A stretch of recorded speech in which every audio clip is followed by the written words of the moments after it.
Boa noite, mais uma vez, graça e paz da parte do Senhor Jesus.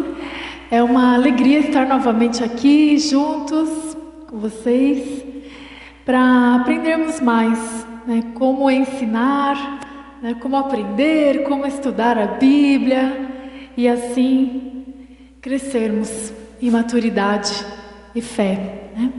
Bom, o encontro de hoje, vou tentar chegar a um ponto mais prático, que é a preparação de uma aula, a partir de uma ideia do Donald Griggs. Até lá, até chegar nesse ponto, eu espero conseguir chegar lá, eu vou relembrar um pouco como nós caminhamos até aqui. Nós tivemos vários encontros, nem todos puderam participar de todos, o que não é um problema, a gente entende, a gente não vai parar nunca de estudar, de pensar, Então, a gente está aí junto caminhando, Nos nossos primeiros encontros, hoje é o 4º encontro, nos nossos primeiros encontros, nós dividimos os temas nesses 3 jeitos aqui. Primeiro encontro, dia 21 de janeiro, a gente falou sobre a dimensão teológica e bíblica no ensino na igreja. No segundo encontro, dia 15 de abril, nós falamos mais sobre questões didáticas. E depois, no último encontro, a gente falou sobre liderança, focado aí nos pais. Bom, aí hoje eu queria fazer brevemente alguns destaques dos encontros anteriores, porque às vezes no próprio encontro nem tudo fica claro, mas depois que a gente olha tudo de uma vez, as coisas ficam mais claras. Então eu vou fazer alguns destaques. Depois eu vou contar como nós temos feito lá na Igreja Presbiteriana Barra Funda essa primeira rodada de estudo panorâmico da Bíblia. Nós ainda temos um montão de coisa para aprender, mas eu já queria dividir com vocês, porque aí a gente começa então a trocar ideias. Vocês me dão ideias, eu dou ideias, a gente segue junto aí, e acho que vai ser muito bom. E aí, por fim, eu pensei em trazer uma prática, da gente fazer uma aula daquele jeito, para ver o que vocês também me dizem. Ah, legal, não, acho que não, aqui é diferente. Eu queria ouvir, eu queria aprender com vocês, tá bom? Eu sei que eu tenho muito que aprender. Bom, então, dia 21 de janeiro, quando a gente fez o primeiro encontro sobre a dimensão teológica e bíblica do ensino, o que foi o nosso destaque, Que, em primeiro lugar, todos nós, como cristãos, temos um chamado, um chamado para o Evangelho, Nós somos chamados para sermos seguidores de Cristo, Essa semana eu me apresentei num grupo e eu falei, o que eu vou falar de mim? Aí eu falei, nossa, o que eu sou? Eu sou seguidora de Cristo, Então eu lembrei das palavras de Paulo, quando ele falou, eu não me envergonho do Evangelho. Porque a princípio eu fiquei com vergonha de falar isso. Mas depois eu falei, eu não devo me envergonhar do Evangelho. Essa é a minha identidade, Aí eu tomei coragem e falei. Então, nós somos chamados, nós somos escolhidos por Deus, para vivermos para a glória dEle. E aqui, parte da nossa vida, então, o nosso chamado é para o ensino. E a escola dominical, ela não é separada, Ela não é algo distinto. Nós estamos no âmbito da igreja, a igreja como um corpo só. Então, eu quero dizer, e pensar junto com vocês que essa deve ser a nossa perspectiva da igreja como um corpo, e não pensar que a escola dominical é algo fora, distinta, superior, ou sabe? Não, nós estamos dentro de um contexto maior, que é o da igreja. E aí também tem aquela questão, o pastor e os professores, os pais, eu não sou professor, então isso não é comigo, né? Eu não sou pastor, isso não é comigo. Então, pensamos também sobre o sacerdócio universal dos santos. Todos nós somos chamados para estudarmos a palavra, estarmos prontos para responder, né, aquilo que nos é chamado, nos é pedido, né? Então, o sacerdócio universal dos santos é um conceito importante da gente pensar, né? Que todos nós somos responsáveis, nós devemos buscar conhecer cada vez mais, né? E não pensar como pensava a Igreja Católica, que só o Papa, né? A Bíblia nem era traduzida para a língua do povo, né? Então, assim, é muito mais profundo do que isso, mas, no geral, é algo importante da gente pensar, né? De que todos nós somos sacerdotes. Todos nós devemos buscar uma vida de estudo, né? Devoção ao Senhor. E todos nós estamos envolvidos com o ensino formal da igreja, né? Existe ensino formal e ensino informal, mas todos nós, envolvidos diretamente ou não na escola dominical, nós estamos envolvidos com o ensino. Aí, a gente falou também nesse primeiro encontro que o ensino, as formas de ensino, elas podem ser várias, mas destacando essas três, a gente pode falar da forma de aula, de estudo bíblico e o sermão, né? Em todas essas ocasiões, a palavra de Deus está sendo pregada, mas existem as formas. Então nós vamos pensar especificamente na forma de aula, né? Mas o pastor, os estudos bíblicos, eles têm outro formato, mas numa aula, ela tem as suas particularidades, ela tem os seus momentos, a sua rotina, o horário, né? Então é essa forma, mas em todos os momentos nós estamos pregando a palavra. E pensando na fé reformada, a gente é levado a um tipo de pregação mais expositiva, né? Aquela que deixa o texto falar, né? E não faz o texto falar. Então, às vezes, assim, a gente procura um tema e aí vai, deixa eu ver que versículo se encaixa no meu tema. Isso é meio perigoso, às vezes, né? É possível. Mas a pregação expositiva, ela busca expor a Bíblia, né? Então, a aula, ela deve buscar a mesma coisa, né? Buscar o mesmo princípio da pregação em forma de sermão, o mesmo princípio do estudo bíblico. Todos eles devem, idealmente, buscar o princípio da pregação expositiva. E outra coisa, né? A gente deve se envolver de forma integral. Eu ainda estou no primeiro encontro, hein? É um movimento integral, então não é um momento de preparação de aula, né? Não é, essa semana eu vou dar aula, então eu vou me preocupar em saber que aula que está e me preparar. Não, é uma vida de preparação. Então, todo momento de preparação de aula, a gente deve começar com uma oração, fazer o estudo bíblico, né? Planejar a aula e realizar a aula aqui no domingo. Nós temos buscado, e nós falamos no primeiro encontro, sobre o ensino cristocêntrico, né? Então, o ensino cristocêntrico é a interpretação cristocêntrica, que a gente chama, né? Ela evidencia os atos redentores de Cristo na história da redenção. Então, a gente olha a Bíblia como uma história só, né? E com a interpretação cristocêntrica, a gente busca evidenciar como os atos redentores de Cristo estão presentes em toda a Escritura. O método cristocêntrico, ele considera 3 fios entrelaçados do texto bíblico, que é o literário, o histórico e o teocêntrico. Então lembra que existem aspectos literários do texto, né?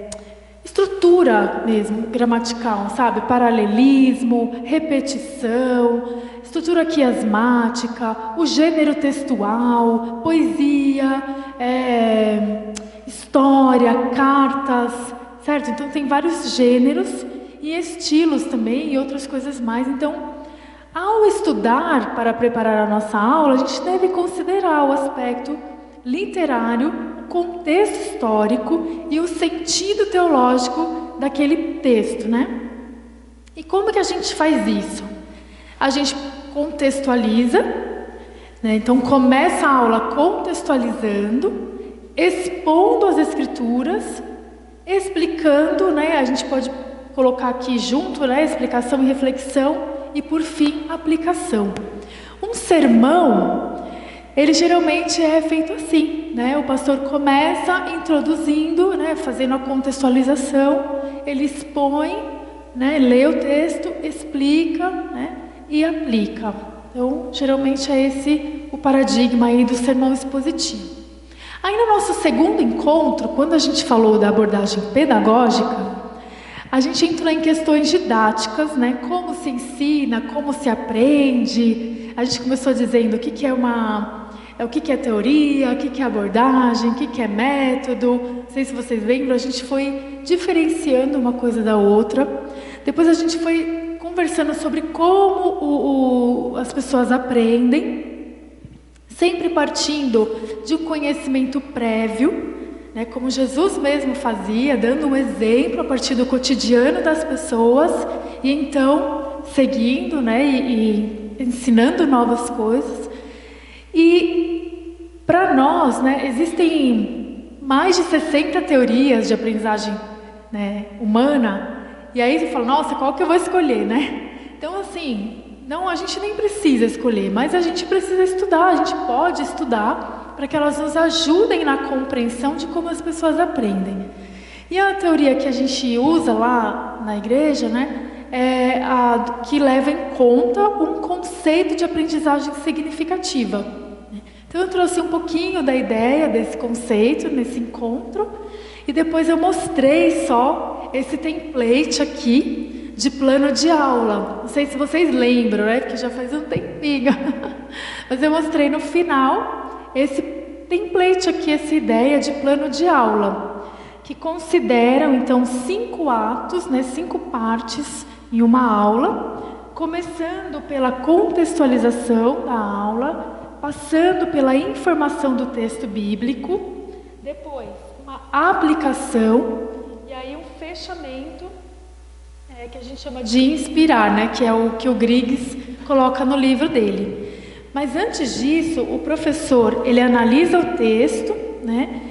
Identifica o tema que está sendo tratado, o assunto, a ideia central do texto, os objetivos, e aí ele define os objetivos de aula, e aqui ficam registradas as passagens bíblicas. E aqui embaixo tem um espacinho para fazer a avaliação da aula. Então, não deu tempo, vou passar para os pais, sabe, não consegui, não ficou claro, então depois eu preciso retomar. Então a gente sempre coloca lá no final uma avaliação da aula, né?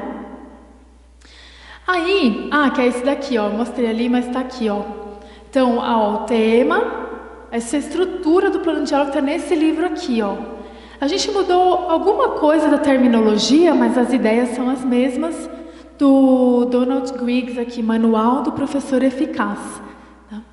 Então, a gente identifica o tema, então, criação, tema da criação. É uma aula sobre a queda. Então, o assunto é queda, né?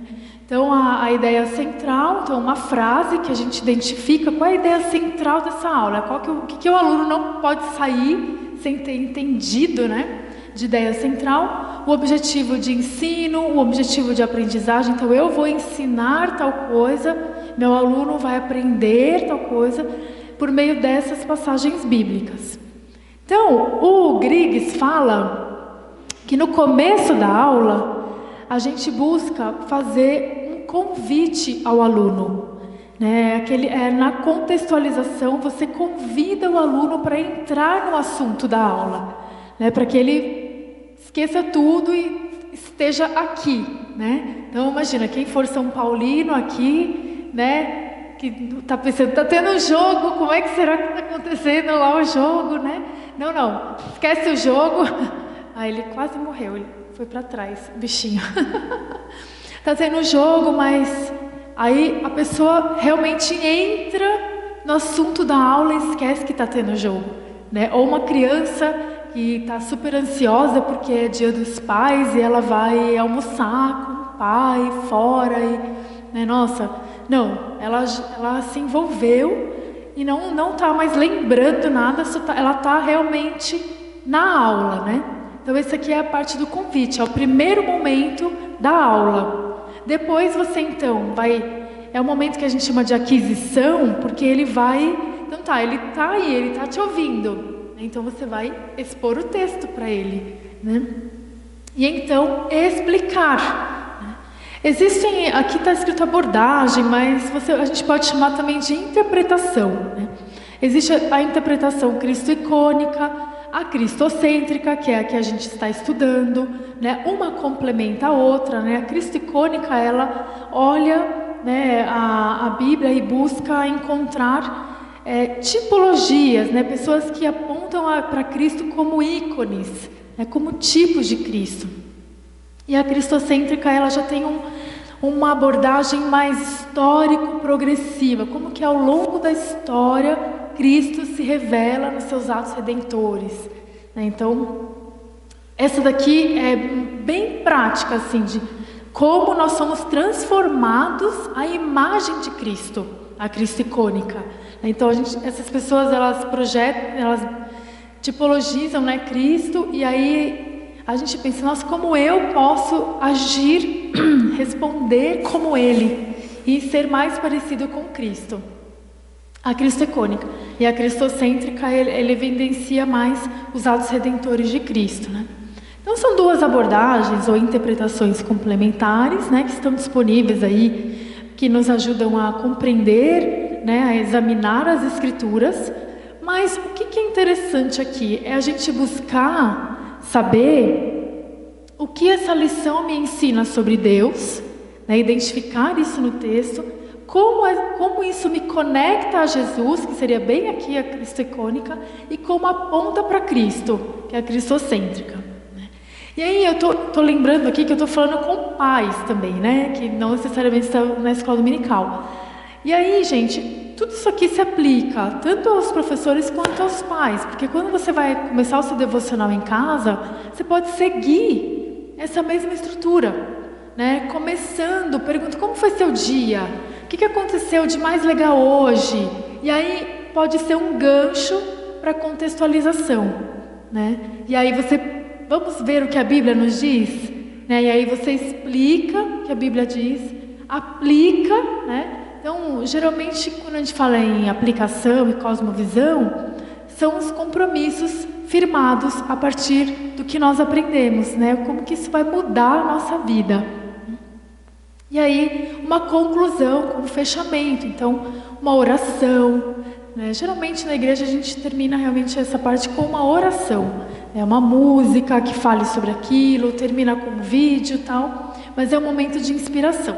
Então, esse plano de aula é proposto pelo Griggs, que a gente usa lá na igreja para seguir. Fala, Stana.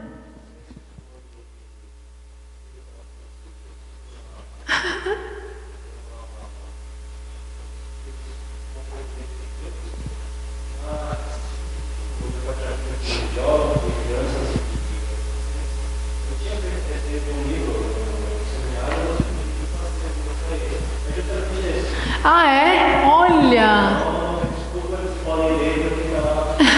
Aí, pessoal, tem a resenha do livro? Que legal! Joia! Ah, então vai ficar mais fácil ainda, né? Pra gente fazer a atividade depois. Que bom, obrigada. Realmente, esse livro é um clássico, né? Para nós cristãos, envolvidos com o ensino. Eu fiz pedagogia faz pouco tempo, já contei isso para vocês, né? E de tudo que eu aprendi, assim, esse livro traz tudo, e ele é bem antigo. Eu falei, nossa, quantas novidades, quantas novidades, né? Mas esse livro, ele condensa tudo, ele é bem atual, assim, sabe? E aí, no nosso último encontro, dia 24 de junho, nós falamos sobre a abordagem em liderança. Então, a ideia era trazer princípios de liderança para o envolvimento de professores e pais no ensino bíblico, né? Na igreja, em casa.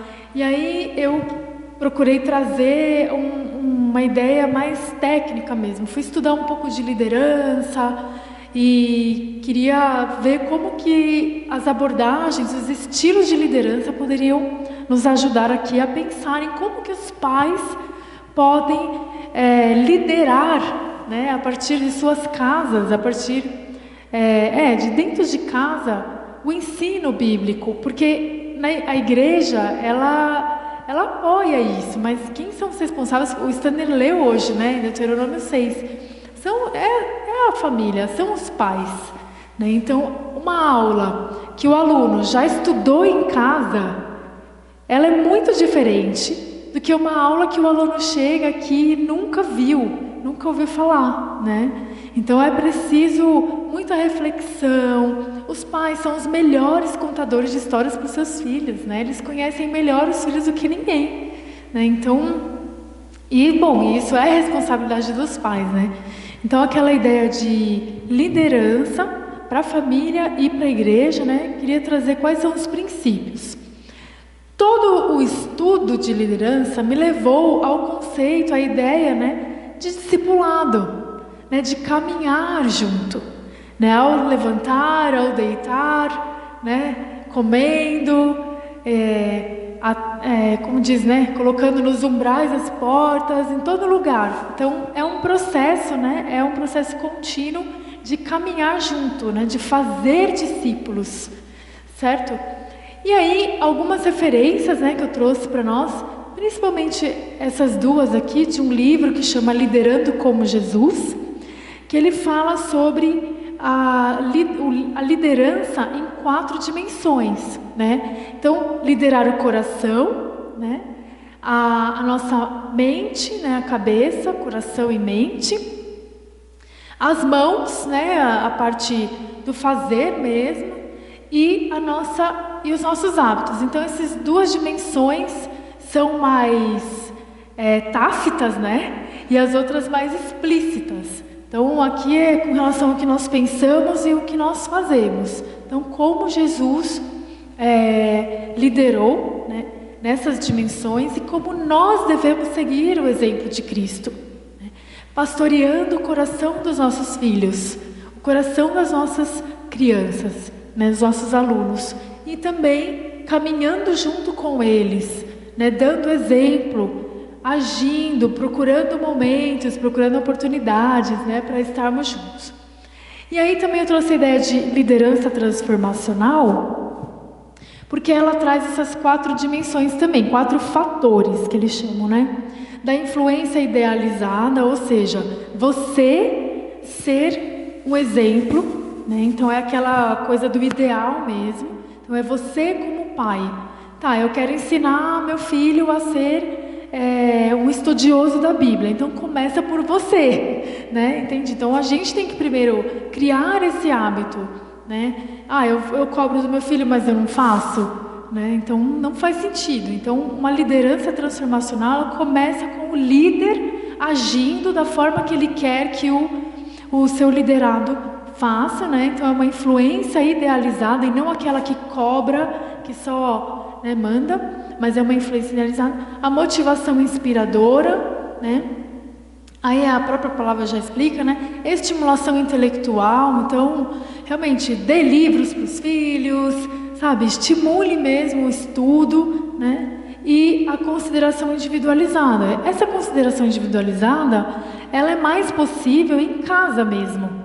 Né? Então você considerar, você conhecer melhor o seu filho, conhecer o seu aluno e não simplesmente encontrar com ele só na escola dominical durante a aula, mas aqui nos corredores da igreja, durante o culto, em outros momentos, né? Então isso foi algo que lá na igreja a gente falou para todo mundo, para os professores, olha, fique atento aos seus alunos, fique atento assim, onde eles estão, quando eles chegarem, cumprimente, não fica só no âmbito da aula, em contato com ele, né? Então, liga de vez em quando, manda uma mensagem de WhatsApp, de voz, para ele ouvir sua voz, né? Grava uma música para ele, manda um vídeo, sabe? Então, tem muitas coisas que se podem fazer para que a gente caminhe junto e considere, eu sei que ele gosta de tal coisa, olha, lembrei de você, né? Então, realmente ter comunhão.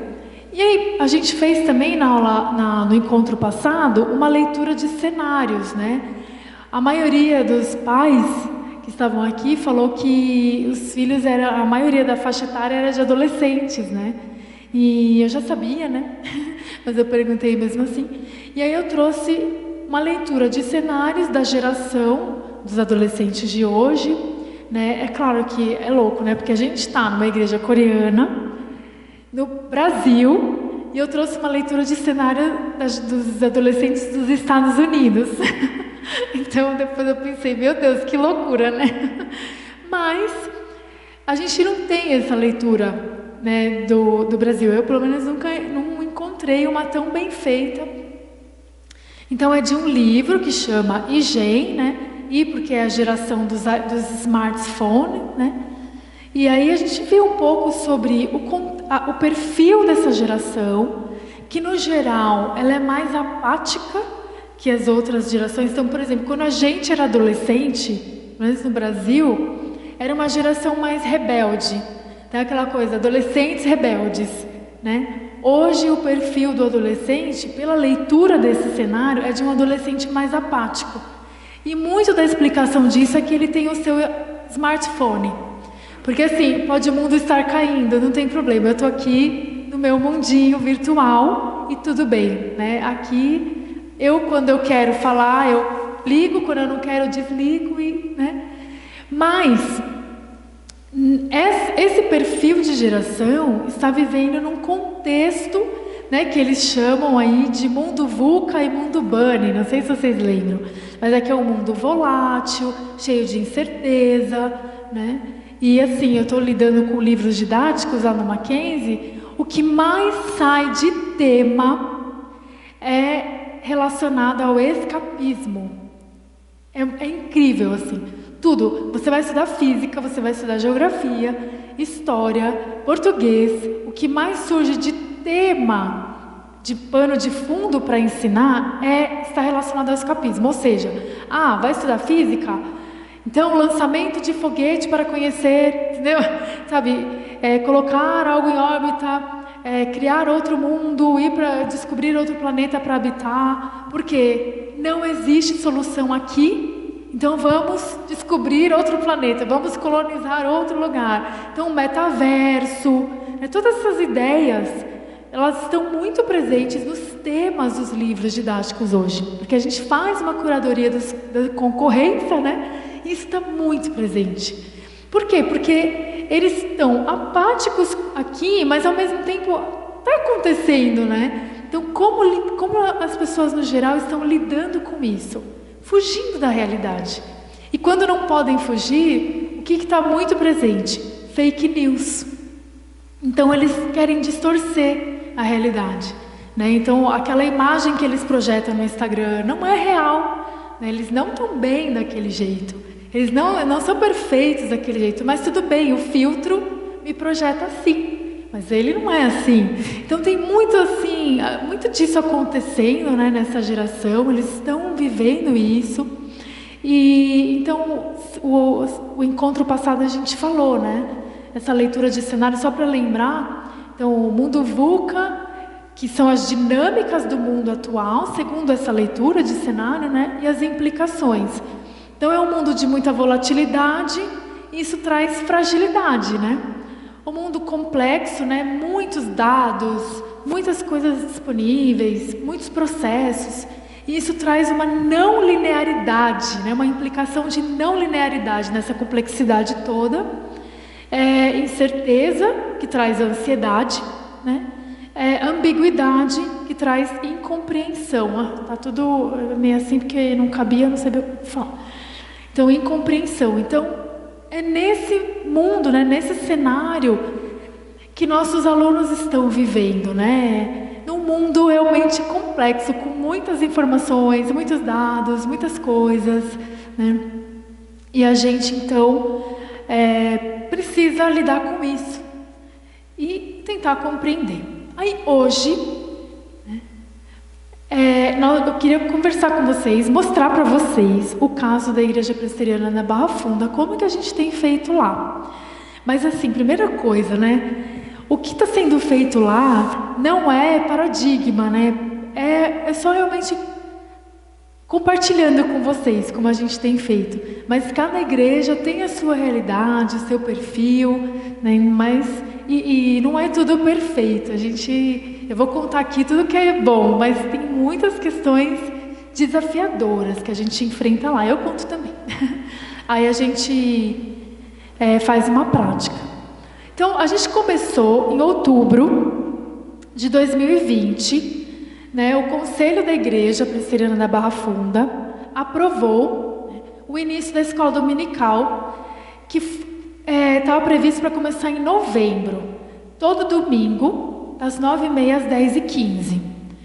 Das 10h15 às 10h30, toda a igreja toma café junto.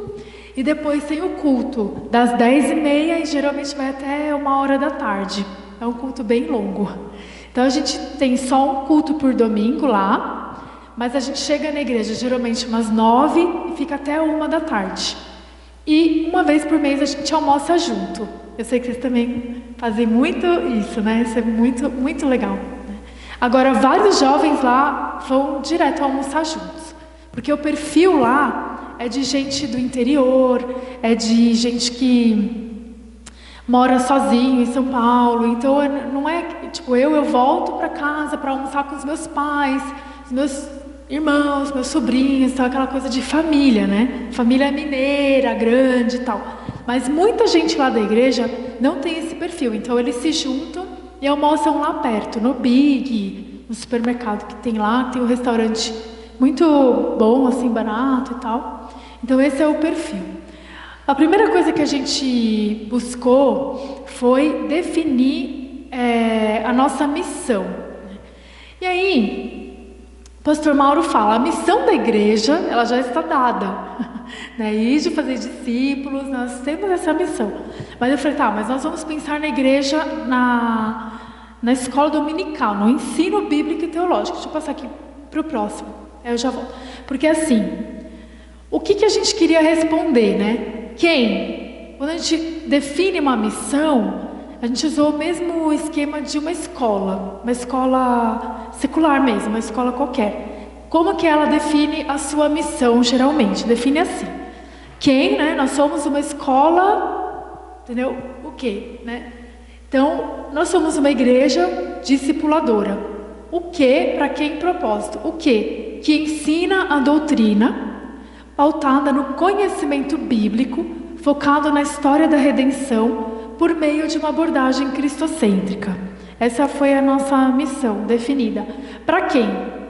O nosso alvo eram as crianças mesmo, né? E qual é o propósito? Para que elas fossem capazes, né, de aplicar, né, conhecendo a doutrina, né, passando por esse... estando no contexto do discipulado, fossem capazes de aplicar em suas próprias vidas. E que não fosse algo separado, assim, sabe? De domingo, né, eu estudo, durante a semana, esquece. Não, era para envolver a pessoa, né, em toda a sua vida. Então, essa foi a ideia da missão. Aqui, os objetivos, isso daqui tem a ver com a visão. Então, qual é a nossa missão hoje? É ser uma igreja discipuladora, é ensinar doutrina. Mas qual é a nossa visão quando a criança passar por todo o ensino até os 13 anos? No caso, na verdade é até morrer, né? Qual é a nossa visão? Que elas conheçam a Escritura, com foco na criação que é de redenção, que elas percebam as implicações de tudo que elas estão aprendendo, do que elas conhecerem, que elas percebam as implicações na realidade dele.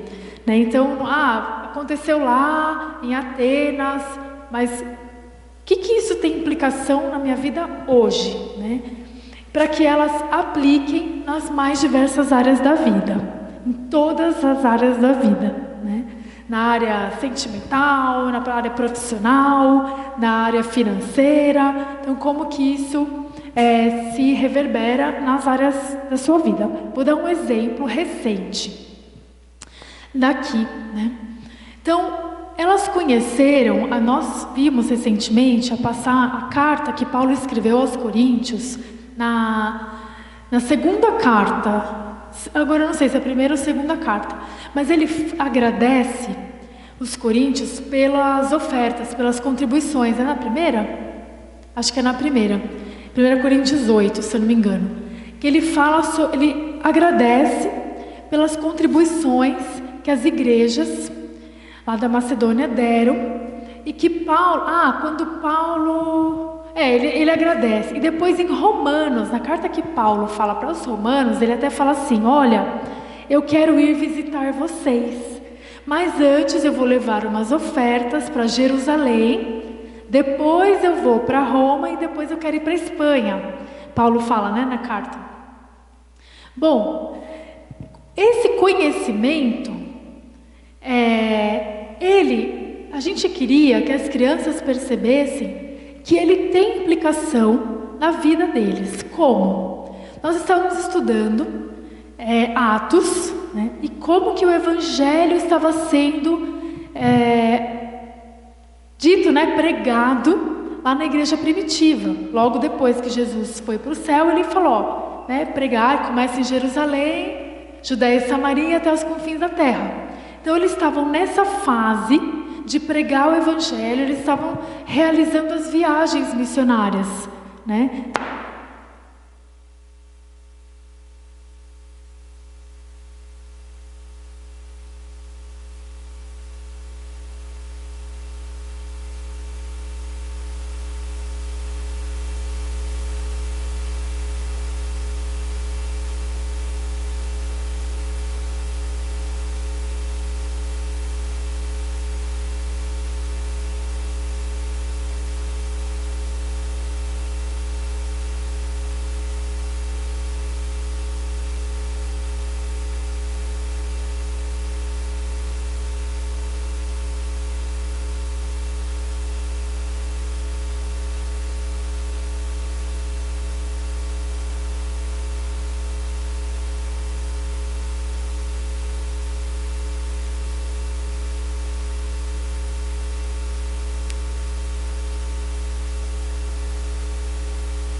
Obrigada.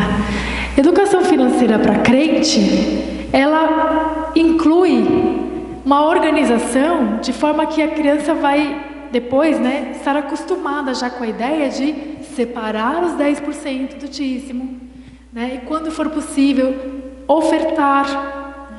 Então isso tornou uma dimensão, virou uma coisa prática para eles, né? Nós fizemos o cofrinho missionário.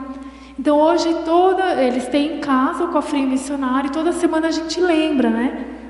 E aí, como é que foi essa semana? Você conseguiu ofertar, não conseguiu? Como é que foi? E a criança ama isso. Tudo isso está formando nela, né, a ideia, né, é importante, os missionários precisam da nossa ajuda, os nossos irmãos precisam do nosso apoio financeiro. Então uma ideia, assim, um exemplo, né, prático, foi que conhecendo, né, entrando nesse detalhe das cartas de Paulo, quando ele fala sobre as contribuições, quando ele menciona que vai numa igreja e essa igreja me ajudou financeiramente, para que ele não só conheça, mas que ele perceba que isso vai mudar a forma dele gastar o dinheiro dele, entendeu? E ele vai tomar uma decisão muito mais sábia. Ele vai ver uma coisa que ele quer comprar, ele vai dizer, eu preciso mesmo disso, sabe? Meus irmãos estão precisando, irmãos meus na fé precisam desse suporte. E aí, né, eu vou ter 5.000 brinquedos, né? E alguém está passando a necessidade, será que isso é certo? Será que vai caber no meu orçamento? Né? Vai sobrar para a oferta? Eu já dei o meu dízimo? Né? Então, essa questão ela vai se tornar prática para eles, né? Para eles aplicarem, por exemplo, na vida financeira, né? deles. E a coisa que às vezes a gente não ensina, né? Não enfatiza quando criança. Aí, quando é adulto, às vezes a pessoa até se desorganiza, né? Porque não está acostumado, né? Não está com isso bem explicado e refletido ao longo da vida. Então aquilo tem a ver com a missão, com a visão, né? Então é algo de longo prazo, não é uma aula que vai resolver, né? Então é o caminho, né? A visão é assim, é a formação de uma visão. E esse exemplo que eu dei foi com relação ao aspecto financeiro, né? Aí quando nós, lá em 2020, começamos a nos organizar, os primeiros passos, eles estiveram relacionados, então, a essas 4 dimensões. Bom, qual o currículo que a gente vai seguir? Né? Qual é a equipe que a gente vai montar? Porque não tinha, né?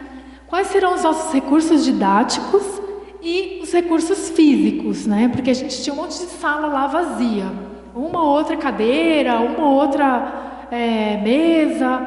Então, a gente começou a levantar tudo que tinha para ver o que a gente ia comprar, né? Que recurso didático que a gente ia usar. Tinha muito brinquedo doado lá, mas que não tinha função pedagógica, né? Então a gente... E tinha muito brinquedo doado que estava muito quebrado, estava em más condições. Então a gente já foi categorizando. Tudo que era bichinho foi para uma caixa, sabe? Que aí na aula da criação, né? Barcos, outra caixa. Personagens, outra caixa. Então a gente foi categorizando, separando. Isso aqui é caneta, opa, bota tudo aqui, né? Então a gente foi buscando ver essas questões. Com relação à equipe, né? Nós tínhamos já, formando a liderança, pessoas muito maduras, pessoas que já tiveram envolvimento anterior, a mulher do pastor, tudo, né? Então, elas eram muito comprometidas e muito experientes já no ensino, a liderança, a primeira equipe, assim, né, dos líderes. Porém, elas tinham pouca disponibilidade. A maioria delas estavam no período assim de filho pequeno ou grávidas. Então isso foi um desafio para a gente no começo, sabe? O ponto positivo era esse, mas o ponto negativo é que pouca disponibilidade e não tinham iniciativa. Ninguém tinha perfil de liderança. Então era assim, Renata, se você falar, a gente faz. Se você não falar nada, nada vai acontecer. Aí eu falei, gente, eu também não tenho perfil, tenho que aprender. Então vamos melhorar isso daqui. Então a gente se conversou, né? Que a gente precisava buscar disponibilidade ou compreender o outro, né? Na sua indisponibilidade, porque mãe não tem jeito, né? Tem que dar conta dos filhos pequenos e tal, e buscar ter mais iniciativa. Com relação...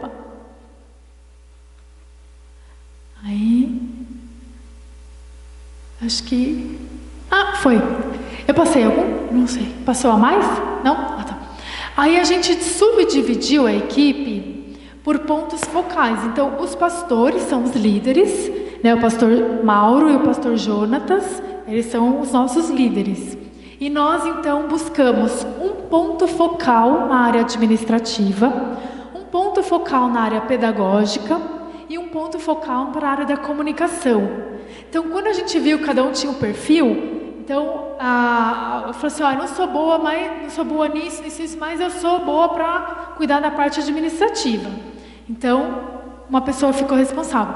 Eu fiquei como ponto focal da parte pedagógica e outra pessoa da parte de comunicação. O que cada um fazia, né? Então, a parte administrativa tinha as atribuições de organizar os ambientes, as salas, os equipamentos, né? A gente estava passando por pandemia, então ele tinha que colocar sinalizações, os distanciamentos, as questões protocolares relacionadas à segurança da saúde, né? Por conta do Covid. A gente tinha que ver também, bom, ele tinha que acompanhar o pedagógico para ver que materiais precisava levantar, o que estava faltando, o que tinha que organizar, se a gente tinha algum aluno de inclusão, que então, por exemplo, alguém fosse, que tivesse alguma limitação, cadeira de roda, tem acesso? Como que ele vai acessar? Tem algum autista? Quem é? Como que lida? Conhece a família? Então, né, o que ia mudar em termos da parte logística, né, da estrutura física? Então, essas pessoas iam ver. Então, na parte pedagógica, recrutar professores, está bem pequena, né? Formação, currículo e planos de aula. Né? Essas eram as nossas atribuições. Então, a gente tinha que ver quantos alunos a gente vai comportar por sala, né? Qual que é a regularidade, a mudança de sala, quando que um aluno muda de sala, a gente não sabia nada, a gente não tinha nada, né? Aí a comunicação era interna, né, entre os professores, entre os líderes e com as famílias. Então a gente foi formando grupo. Grupo da coordenação, grupo dos professores, grupo dos pais, grupo de urgência, então tinha o comitê de crise, aquele assunto delicado que só podia ser tratado ali. Aí tem um grupo só para isso. Graças a Deus ele é pouco acionado, mas a gente criou, né? Porque às vezes tem um professor ou outro que está passando por uma situação, você não quer expor, então você trata ali, né? E aí, como que a gente ia fazer? A gente ia usar o WhatsApp, ia usar o Google Drive, ia usar o Moodle, né? Que o pastor Mauro, ele tem eu não sei o nome, mas a gente pôde colocar no Moodle as aulas e estruturar como um curso, né? Então, aí eu que fiquei responsável por essa parte, primeiro ano deu certo, mas agora já está tudo parado, porque é muita coisa, né? Então, eu quero até dar o acesso para vocês, né? Estou devendo isso para o Stanner faz tempo, para vocês olharem o Moodle como está, e porque pelo menos o começo, o primeiro ano, está tudo lá. Só preciso agora colocar os outros 2 anos que a gente está conseguindo, né? Então, a gente subdividiu por áreas e pontos focais. A gente começou a fazer as reuniões no Zoom. Hoje em dia, até hoje, desde 2020 até hoje, toda terça-feira, a gente se reúne no Zoom. Toda terça-feira, por 1 hora. A gente nunca ficou uma semana sem reunião, desde 2020. Eu nem sei como foi que Deus realizou esse milagre, assim, porque eu achei que isso seria impossível, né? Eu falei, não, as pessoas não vão participar, mas toda semana, tem semana que vai pouca gente, tem semana que vai mais gente, mas toda semana a gente se encontra no Zoom, a gente ora pelos alunos, a gente conversa da aula passada e a gente fala da aula seguinte. E por uns 20 minutinhos, a gente conversa também sobre os pontos centrais da aula seguinte. Então, semana que vem a gente vai falar sobre o testemunho de Paulo lá em Jerusalém, que é o caso aqui de amanhã, né? Ele vai testemunhar diante do governador Félix, né? Depois do Festo, depois de Agripa. Qual é a ideia central? Então a gente conversa junto, né? E passa o sentido teológico do texto, um dá ideia para o outro, tem uma música tal e outra tal, e aí o professor vai lá e faz o plano de aula. Então toda terça, e aí um combinado é que não pode passar de 1 hora, né? Porque a gente, se deixar, a gente passa, né, do tempo. Então isso atrapalharia, as pessoas iam desanimar se a gente se estendesse. Porque falar, puxa, eu preciso dormir, puxa, eu preciso dar janta para o meu filho. Então, se estende, atrapalha a rotina das pessoas. Então, a gente não abre mão de terminar em até 1 hora.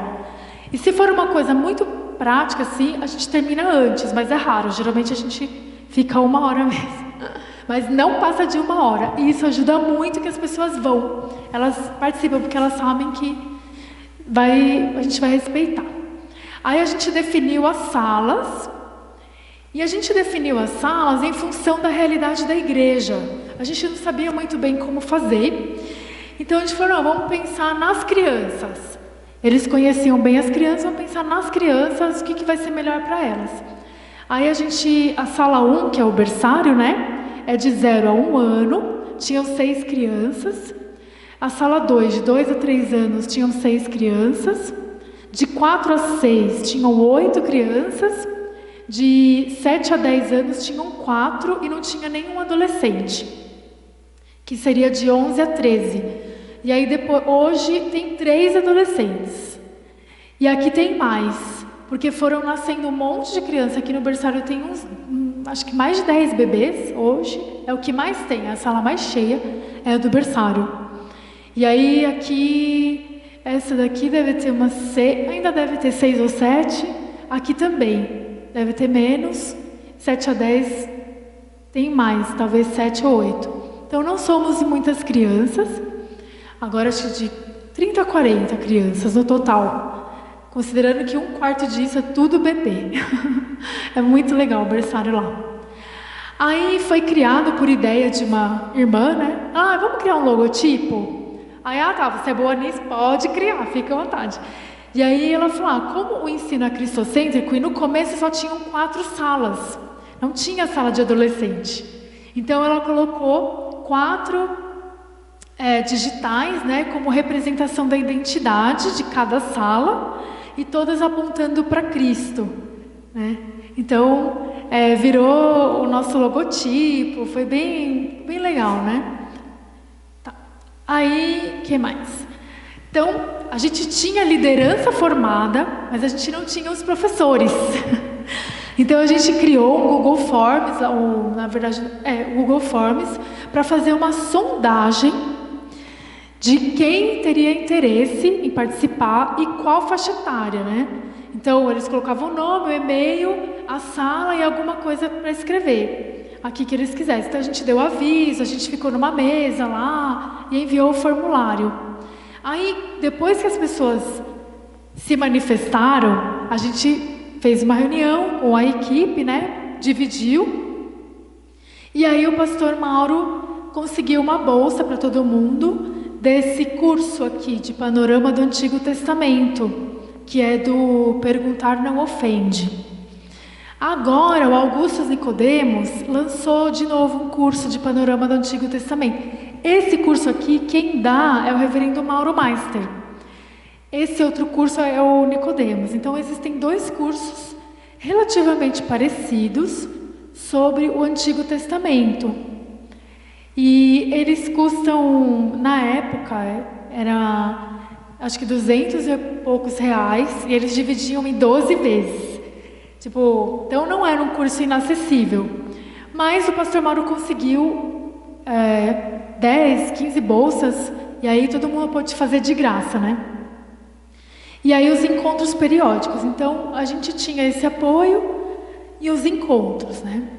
Os recursos didáticos, eles são enviados, então, aos professores, uma revista do professor, que tem essa estrutura aqui, que é o que eu vou disponibilizar para vocês. Então, elas estão na plataforma do Moodle, e a gente tem um template de plano de aula, que é esse aqui, que eu trouxe, né? E lá na igreja, a gente formou uma biblioteca, que tem mais de 200 livros. Parece muito, mas nem é. Mas enfim, foram livros que as pessoas ganham, tal, e aí o pastor foi fazer uma curadoria e a gente montou uma biblioteca lá na igreja. E as revistas de escola dominical. Então a gente tem revista de um monte de editora, da Editora Cultura Cristã, a gente tem lá. Porque se o professor quiser consultar, ele pode consultar outras, né? Não precisa ser a nossa só. E aos alunos, eles não têm uma revista, os alunos.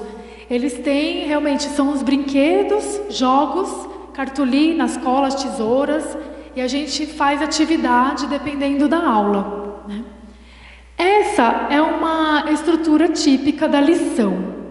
Então, como que é a ideia? Você tem a referência, você tem, o tema, né, e o assunto, geralmente aqui, é o assunto ou a ideia central, né, da lição. Então, Eliseu é sucessor de Elias, é isso que a gente vai falar naquela aula. Então, como Eliseu sucedeu Elias e precedeu a Cristo em seu ministério profético.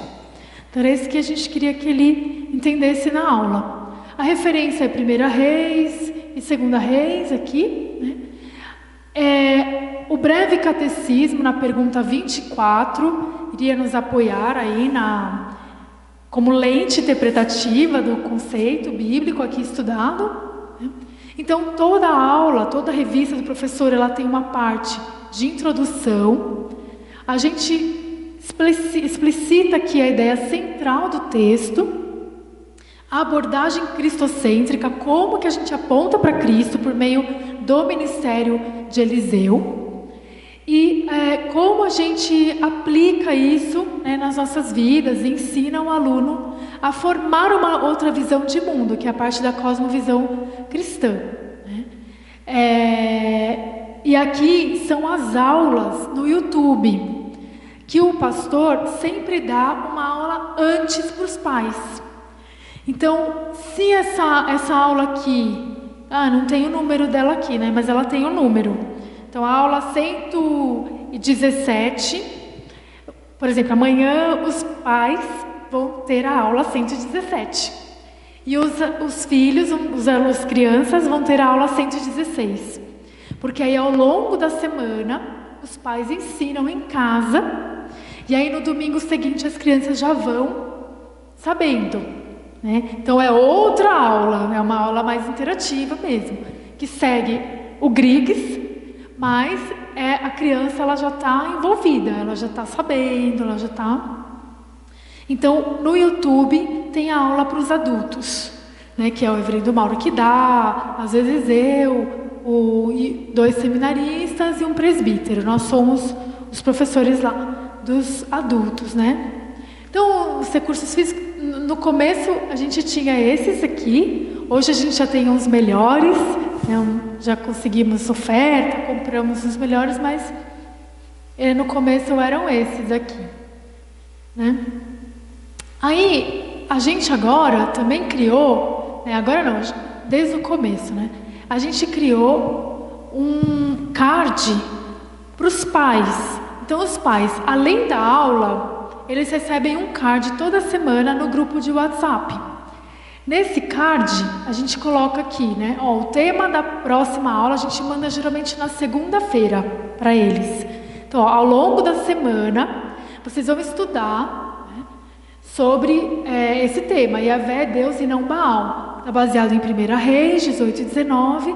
Leia também Colossenses, Tiago. Então, a gente sempre busca fazer um paralelo com o Novo Testamento, né, quando a gente consegue. E aí o breve catecismo, estude as perguntas 45 a 48 do breve catecismo. E aqui é a ideia sintética, né? Então, para os pais, né, serem auxiliados. Então, eu vou ler aqui, né? O Senhor trabalha para se fazer conhecido como o único Deus verdadeiro. Os ídolos sempre desafiam sua soberania sobre alguma área da vida. A morte de Cristo na cruz, como o sacrifício de Elias no Carmelo, derrotou definitivamente os poderes deste mundo. Colossenses 2,15. Agora, pela proclamação da cruz e o poder do Salvador ressurreto, o Senhor está fazendo todos os povos saberem que Ele é o Senhor Deus e que não há outro. Depois de realizar grandes atos, Elias foi tomado pelo medo e fugiu. Mas o Senhor conhece a fragilidade do seu povo e sustentou Elias em todas as suas necessidades. Esse não é o nosso melhor texto. Tem uns textos que eles estão mais explícitos, assim, para os pais, sabe? Que eles dão um contexto geral e tal. Mas geralmente são 70 a 80 palavras que cabem no card e a gente faz um resumo aí para os pais, né? E aí, temos 2 recursos que a gente pede para os pais, né, comprarem, ou quando a gente pode, a gente dá. Esse aqui a gente conseguiu a doação, mas esse não. Deixa eu mostrar aqui. Legal, tá. Esse é o breve catecismo ilustrado para as crianças. Vocês conhecem? Deixa eu só mostrar esse aqui. Peraí. E aqui são devocionais do breve catecismo. Tá? Então ele é muito bom. Então os pais que precisam dessa ajuda, que querem essa ajuda, eles podem ao longo da semana usar, né, o devocional que tem aí com as perguntas do breve catecismo, né? E as crianças podem acompanhar com o catecismo ilustrado. Eles amam o catecismo. Todo domingo a gente fala sobre alguma pergunta, conversa e tal. Então a gente criou um grupo de WhatsApp e a gente está sempre mantendo comunicação com os pais, né? Então os professores, eles buscam quase todo dia, a gente chama de impulsionar, né? Impulsionar a comunicação no grupo. Então se está muito quietinho, a gente, e aí pessoal, estão indo bem aí? Tem fotinho aí de vocês, né? Como é que vocês estão? Então eles, nossa, ainda não consegui, vamos lá, não, mas dá tempo, é até domingo. Então a gente, eles gostam muito. E às vezes tem os períodos de baixa, né? E a gente fala no grupo dos professores, ei pessoal, provoca lá os pais, né? Alguém posta alguma coisa. Então a gente busca manter muita comunicação com os pais, né? E apoiá-los. Essa foi a aula de inauguração, né? No primeiro dia lá em novembro de 2020. Era pouca criança, hoje tem mais, graças a Deus, mas são ótimos, de máscara, né? Alguns, né, de máscara.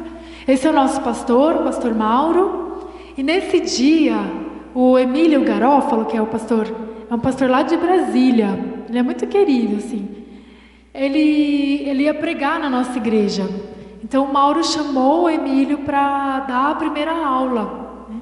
E ele foi muito legal, assim, ele falou com as crianças, aquele jeito dele, né? Ele é super poético e tal.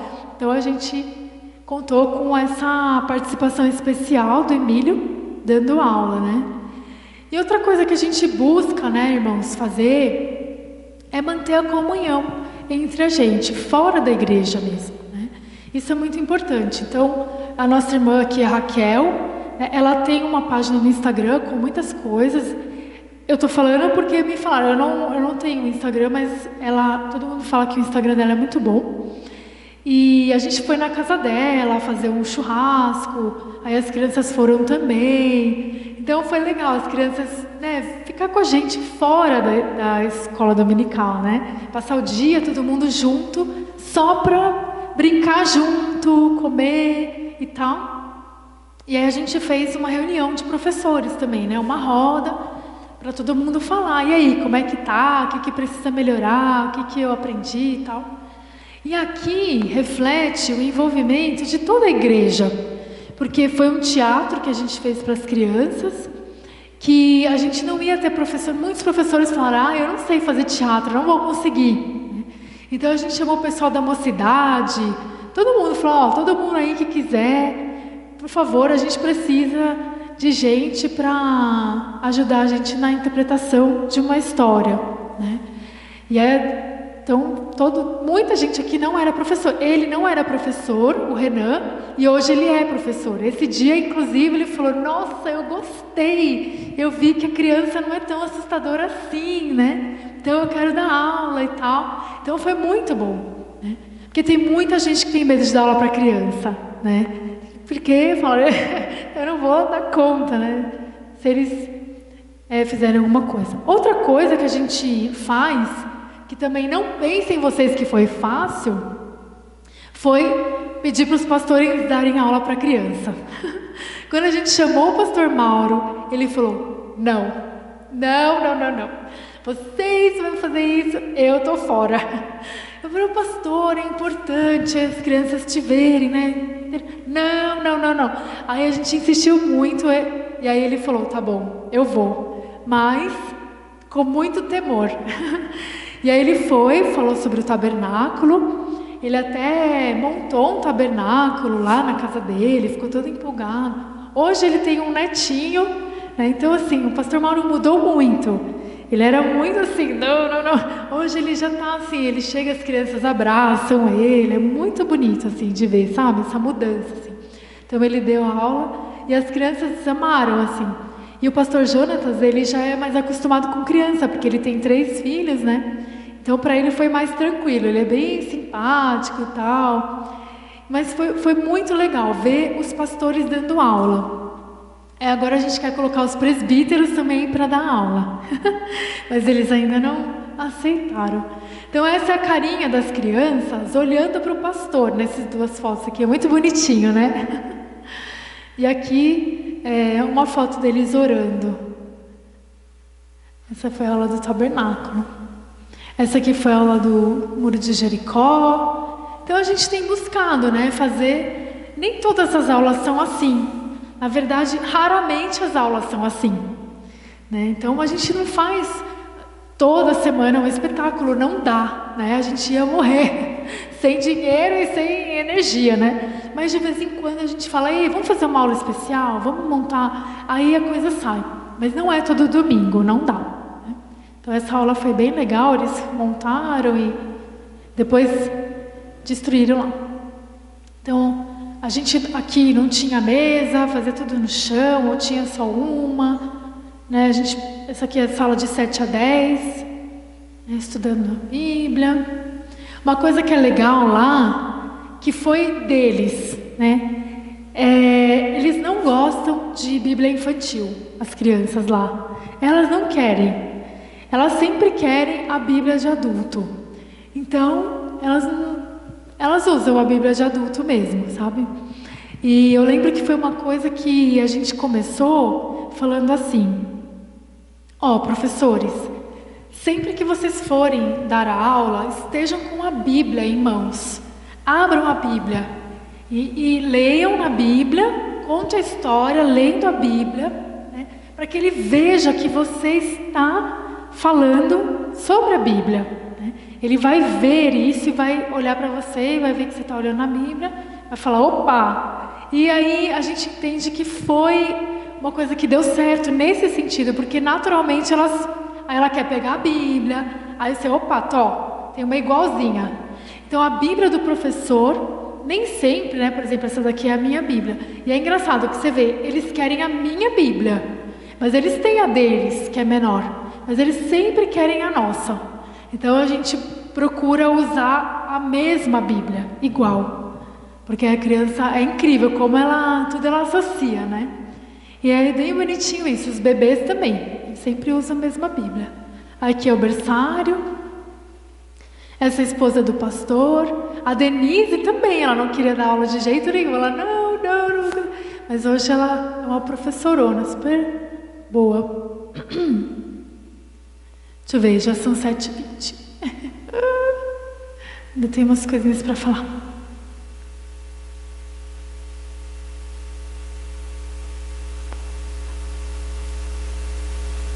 Vamos ver se vai.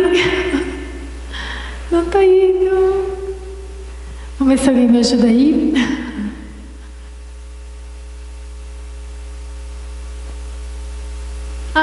Foi. Obrigada. Só de chegar perto ele já... Então, por fim, o currículo. Então, a gente fez um projeto piloto no final do ano de 2020 e a gente começou o currículo mesmo em 2021. Então, são 3 anos, 2021, 2022, 2023. A gente termina no final desse ano e a gente vai fazer uma formatura. A gente já fez a formatura do Antigo Testamento e agora a gente vai fazer uma formatura do Novo Testamento. E a gente vai fazer com beca e tudo. Eles vão ganhar o canudinho e tudo, porque é muito especial pra gente, né? Então, do Antigo Testamento eles ganharam diploma, tudo, mas agora a gente quer caprichar, né? Para ser uma festa mesmo, uma alegria, né? Mas antes de começar o panorama bíblico, que a gente está agora, a gente fez um projeto piloto para tirar os nossos medos, para experimentar e para também passar para os professores um panorama mesmo, né? Uma ideia. Foram 8 aulas, né? Era sobre criação, queda e redenção. E aí, o que a gente queria com esse panorama bíblico? O que a gente queria que os alunos tivessem, no geral, né, de conhecimento nessa primeira rodada, nesses 3 primeiros anos, né? Que eles compreendessem Bom, a história da criação, né? Gênesis 1 até 11, que é a história primitiva da criação, foram as primeiras aulas. E depois que eles compreendessem, né, que a partir de Abraão, Deus fez uma aliança para formar o seu povo, né? E aí Isaac, então, filho da promessa, né, nasceu. E a partir de Isaac, com seus dois filhos, né, Esaú e Jacó, existiu o primeiro conflito de primogenitura. Até aqui ele já estudou a criação, a queda, né, a Torre de Babel, dilúvio, tá? Dilúvio, a Torre de Babel, tudo, né? Então ele está aqui compreendendo, né, que Deus, então, a partir de Gênesis 11, houve uma virada na história e Deus começou a formar seu povo a partir de Abraão.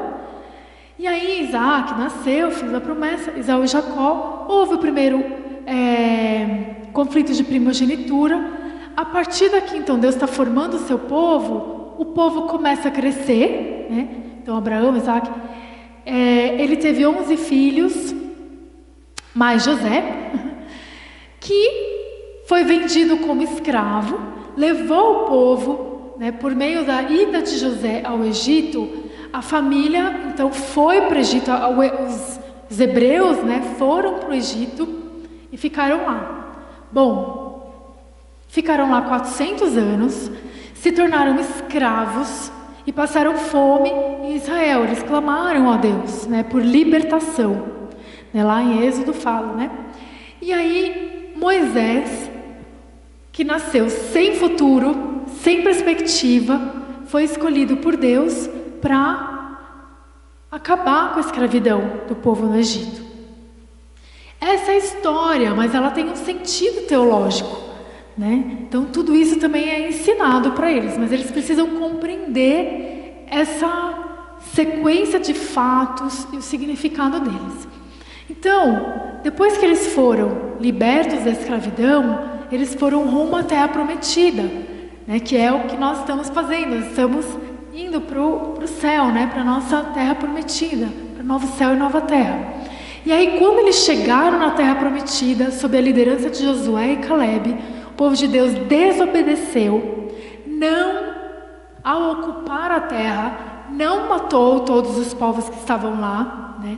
E houve uma miscigenação, eles se misturaram com os povos que estavam lá, que eram para eles destruir, matar. E aí, então a gente estuda Josué e Juízes, né? E do sistema teocrático de governo, nós passamos a estudar a fase monárquica, né? Que é a partir depois de Juízes, quando eles pedem um rei, né, para Samuel. Nós queremos ser como os outros povos, queremos ser um rei. Então começou aqui o reinado de Saul, depois o reinado de Davi, né? E aí começou a monarquia, Davi como rei, né? Bom, enfim, já estava no plano de Deus, mas a gente coloca, né, que Davi como rei e pai, ele foi muito ruim, né? Assim, como rei ele foi um péssimo pai, né? E aí houve uma crise familiar, enfraqueceu o reino, né?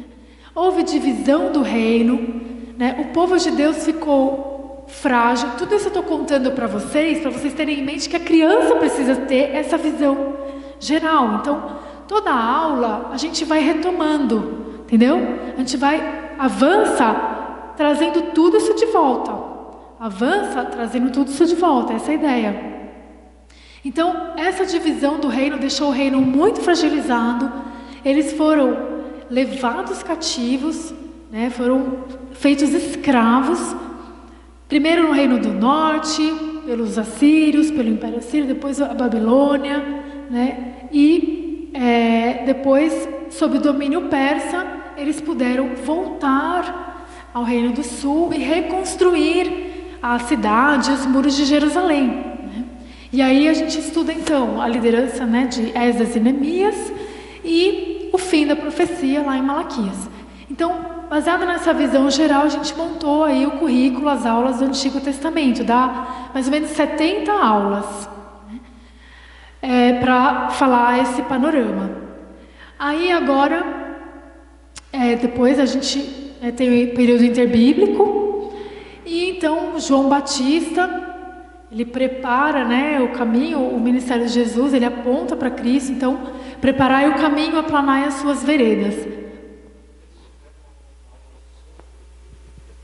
Não, isso é um problema. Eu acho que a gente tem que ter uma aula sobre o período interbíblico. E hoje, preparando, na verdade eu tinha preparado, mas estava estudando de novo para falar para vocês, eu vi que tem uma aula que dá para eu encaixar e colocar o período interbíblico, que é uma aula de revisão. Aí eu tiraria a aula de revisão e colocaria o período interbíblico, mas não tem. A gente falou só muito por cima, assim, sabe? Aí, então a gente estuda o ministério de Jesus. Aí, Boa. Então, Jesus nasceu, a gente estuda o ministério de Jesus, né, por meio dos evangelhos. Pode ir, meu irmão, aí. Então, no ministério de Jesus, como ele formou os seus discípulos, né, os 12 discípulos, o novo Israel, realizou os milagres. Então, o ministério de Jesus, os 5 sermões, né, o seu ensino, a gente estudou nessa perspectiva, né, mais ampla, mais geral, o que compunha o ministério de Jesus. E depois o fim, então era o começo, o desenvolvimento e o fim do ministério de Jesus, com a crucificação e ressurreição, né, a morte e a ressurreição. E aí agora a gente está estudando, então, que é onde a gente está agora, a gente está estudando a formação da igreja, por meio do livro de Atos, junto com as cartas igrejas. Então, as cartas de Paulo, né, a gente estudou na ordem cronológica. Então, assim, primeira viagem missionária, ele foi para a Galácia, depois ele escreveu a carta aos Gálatas. Então, antes da segunda viagem missionária, a gente já estuda as cartas, né, pela ordem cronológica. Tessalonicenses, Coríntios, depois Romanos, depois as cartas da prisão, que é o que a gente vai estudar agora, e as cartas gerais. Aí pode ir passando, né? Apocalipse, isso. Isso aí era para estar antes, mas esse foi o projeto piloto. Então a aula magna, que foi o que o Emílio Garófalo deu, sobre quem é Deus, né? A palavra de Deus. Então a gente falou sobre a estrutura da Bíblia. O povo de Deus, a gente falou sobre a formação do povo de Deus a partir de Abraão, né? Quem nós somos, o povo de Deus. A introdução, né, da criação, que é de redenção. Então foi uma aula sobre as 3 coisas: a história da redenção, a criação, que é da redenção. Depois uma aula só para a criação, só sobre a queda, só sobre a redenção. E essa aula foi no Natal, a aula do Natal. Então o Messias nasceu, né? Então foi a aula sobre o Evangelho. Ele é a mensagem, é o nascimento de Jesus, né? Uma boa nova e tal. Aí a estrutura, então assim, né? Foi aquele panorama geral e tal. A estrutura das perícopes, né, das partes da Bíblia, elas seguem essa dinâmica. Eu comentei com vocês no primeiro encontro, né? Quem estava aqui, não sei se lembra, mas nas histórias da Bíblia a gente sempre encontra essa estrutura, né? O enredo da narrativa, um enredo comum nas narrativas, que sempre tem um cenário inicial, um incidente preliminar, algo que acontece, que vai causar, né, uma motivação que geralmente é pecaminosa, né, que vai criar uma tensão crescente. Então José, né, estava lá na casa de Potifar, é o cenário, né, ele era uma pessoa fiel, atraente, né? E aí a esposa de Potifar, vai e tenta ele, né? E então esse é um problema, criou-se uma tensão. Então ele diz que não, ela insiste, ele foge, ela pega a roupa dele, ele fica sem roupa, e o Potifar, como que ele chama? O mestre dele lá, o dono dele, chega, né? E aí ele vai preso, né? E lá na prisão, depois de acontecer alguma coisa, depois ele é liberto, sai da prisão e tal. Houve a resolução do conflito criado aqui, quando ele vai para a prisão por causa da esposa, do chefe. Depois, no desfecho, José vira governador do Egito. Então, tem toda a estrutura, existe essa estrutura comum, é a parte literária, é o aspecto literário que a gente identifica nas narrativas bíblicas, que nos ajudam a contar as histórias. Então a gente conta, olha, era uma vez, o cenário, porém e tal, mas Deus entrou. Então, geralmente no clímax é o aspecto que começa o aspecto redentivo. Começa Deus tornando o pecado em salvação, trazendo salvação para o pecado. Então toda a Bíblia ela tem a gente consegue identificar um aspecto redentor, um ato redentor que aponta para Cristo, que tem uma conclusão de salvação, de Deus agindo na história a favor do seu povo, para o povo não morrer, para Golias não ganhar e subjugar o povo, sabe? Sempre tem esse aspecto. Estudando a Bíblia assim, a gente vai identificando essa estrutura. Então, cada aula, na preparação de aula, o professor também faz. Isso a gente faz para ele, na verdade, na aula, naquele material. Esse é o Moodle, que a gente montou, que tá faltando 2022 e 2023. E então a gente coloca aqui os avisos. Aí quando clica aqui, tem uma apresentação geral do curso. Tem aqui alguns artigos sobre o ensino cristocêntrico. Aqui tem o template de plano de aula e as aulas, do domingo a domingo. Então esse é o nosso Moodle. Aqui é o plano de aula, que no geral, o que a gente quer, que as crianças conheçam a história, que elas compreendam o sentido teológico e apliquem em suas vidas. Então, às vezes o professor fala, eu não sei o que definir de objetivo, eu não sei que objetivo eu coloco. Gente, nunca vai errar, Se a gente às vezes tem um objetivo mais específico para aquela aula. Mas, no geral, é isso. Que elas conheçam, compreendam e apliquem em suas vidas, E agora eu vou passar bem rápido, porque estou muito avançada no tempo, sobre o nosso currículo das 120 aulas, Então, são 4 aulas para falar da criação, Então, Gênesis e tal. Então, você vê, não são todos, Gênesis 5 não está aqui, mas a gente acaba dando também. Mas, enfim, criação, pecado, dilúvio e a Torre de Babel. Então, o plano de aula tinha tema, criação, assunto. No princípio criou Deus. Tema, criação, assunto, pecado, entendeu? Então, era essa ideia aqui. E as referências bíblicas. Depois, Deus forma seu povo. Então, é quando ele faz uma aliança com Abraão. Aí são mais 4 aulas. Depois o povo cresce, que é quando Jacó, tem os filhos, tal. E aí, José explica seus sonhos, tal. Ele é enviado ao Egito.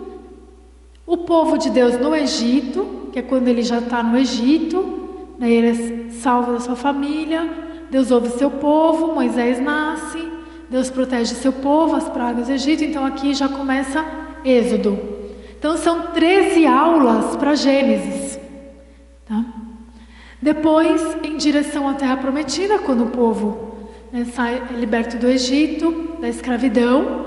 Aí a gente tem esses temas aqui, E em direção à Terra do Prometido, então acontece a libertação, o povo experimenta a providência de Deus, aprende sobre o governo, como que deve ser o governo na igreja, sobre a lei, Essa aula é fundamental sobre a lei, A gente nunca mais vai parar de falar dos 10 mandamentos, a gente fala até hoje.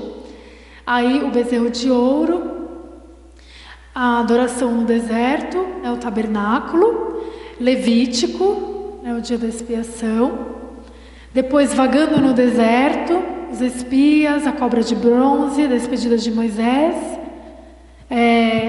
A conquista da terra, então, né, Josué, 2 aulas. O ciclo de Juízes, então são 5 aulas, né, 4 sobre Juízes e uma sobre Ruth, que é no contexto de Juízes, né, na mesma época. Aí depois os preparativos para o reino, então Deus chama um profeta, aqui foi-se a glória, quando acho que roubaram a arca, e começam então aqui começa a fase da monarquia. Então assim são do reinado de Saul e o reino fracassado, né, de Saul, aí o reinado de Davi, depois o reinado de Salomão, mas essas aulas eu vou passar mais rápido do que muita coisa. Aí o ministério profético de Elias e Eliseu, né, com essas aulas. Aí as divisões do reino, né, depois da morte, né, de Salomão. E o reino do norte, o reino do sul. Depois Daniel, né, na época do exílio, lá ainda da Babilônia. São 3 aulas sobre todo o livro. Aí a volta do cativeiro na Babilônia. Então a gente vê uma aula sobre Obadias, Esdras, Ageu e Zacarias. Então começa já o final da profecia, né? Já está com um monte de informação sobre a vinda do Messias, né? Então Esther, Neemias, já é o final aqui do Novo Testamento, quando em Malaquias Deus adverte seu povo, né? Que virá, aí tem o período interbíblico e o Novo Testamento começa com a aula 72. Né? E aí a gente dividiu, né, na preparação para a inauguração no ministério de Jesus. Então a preparação pelo anúncio do nascimento de João Batista de Jesus, genealogia e o nascimento de Jesus. 2 aulas. A inauguração no ministério de Jesus, com o batismo de Jesus e a vitória sobre a tentação do deserto. Então, quando ele se batiza e vence a tentação do deserto, o seu ministério está inaugurado. E aí depois ele começa a ser desenvolvido. Então, o ministério de Jesus começa lá na Galileia e a gente enfatizou o ensino de Mateus, né, nos 5 grandes discursos de Jesus. Na próxima rodada, a gente vai mudar e enfatizar mais João, porque a gente passou muito pouco sobre João, falou muito pouco. Mas a gente queria que eles entendessem essa estrutura no ministério de Jesus, de começo, meio e fim. Né? Então, no desenvolvimento do ministério de Jesus, a gente falou sobre os milagres, sobre a comissão dos 12, as reações ao ministério de Jesus. As pessoas começaram a questionar ele, né? Perseguir e tal, questionar. Depois o terceiro discurso, né? O segundo, terceiro discurso, quando ele muda, né, o approach dele, começa a falar em parábolas, né? E aí depois, o caráter e a autoridade de Jesus, também mais milagres. O quarto discurso, depois o ministério na Judéia, parábolas e ais, e o quinto discurso, ele fala sobre os fins dos tempos. Né? E aí, o fim do seu ministério, uma paixão e ressurreição. Aqui a gente também queria mais uma aula sobre ressurreição. A gente vai ver se cabe, vai tentar fazer caber. Porque é muito importante, a gente sempre fala, né? Jesus morreu e ressuscitou, e não fala quando ele viveu aqui ressurreto, né? E então a ressurreição é muito importante. A gente vai tentar mudar isso para ter uma aula ou 2 só sobre a ressurreição. Né? Vamos ver se a gente consegue. E aí, depois que Jesus, então, termina seus dias aqui na Terra, ele vai, né, para o céu e nos deixa uma missão, né, que vai começar em Jerusalém. Né, então a palavra de Deus deve ser pregada, né, e ele fala que vai ser de Jerusalém, Judéia e Samaria e até os confins da terra. Então a gente começa a estudar a formação da igreja primitiva, sempre retomando esse gráfico, né, para as crianças entenderem que, então, aí Atos de 1 a 8 é a palavra de Deus sendo pregada em Jerusalém, Atos 9 a 12 em Judéia e Samaria, e depois 13 de 28 até os confins da terra. Aí, meu irmão, às vezes ele funciona, às vezes não. Então, a palavra do Senhor em Jerusalém são essas 4 aulas, né? Quando Pentecostes, os relatórios que Lucas sempre faz, né? A igreja cresce e prospera e há muita comunhão. Então a igreja cresceu muito, né? Logo no começo, e se espalhou, né? E aí o testemunho de Filipe, então, fora de Jerusalém, inaugurando a palavra do Senhor, né? Que se espalha a Judéia e Samaria. Conversão de Saulo, a igreja é enviada a todos. A igreja de Jerusalém é perseguida lá com Herodes, né, que manda matar Tiago e tal. Depois a palavra do Senhor até os confins da terra, parte 1, que vai até o capítulo 21. Pode passar, por favor? Aí, então começam as viagens missionárias de Paulo, né, quando ele começa a sair das fronteiras de Israel e ir lá para a Ásia Menor, a Macedônia, a Grécia, né? E então a primeira viagem, Concílio de Jerusalém, a segunda viagem. E aí, depois da segunda viagem, a gente fez uma lição sobre as cartas, né? As primeiras cartas, fruto da igreja que ele implantou na primeira viagem missionária, né? Então, na primeira e na segunda, né? Então, isso começou a ficar claro para as crianças, sabe? Essas viagens missionárias, ele implantava a igreja. Depois ele ia lá, ele queria voltar e visitar as igrejas, né, que ele conheceu. É só que aí Jesus mudava a rota, né? Deus mudou a rota dele, ele foi para mais longe. Então a gente começa a explicar, sabe, como uma história que fica mais perto deles, entendeu? Tipo, e aí ele precisa de ajuda, entendeu? Então a gente já aproveita e começa a tocar em vários pontos, assim.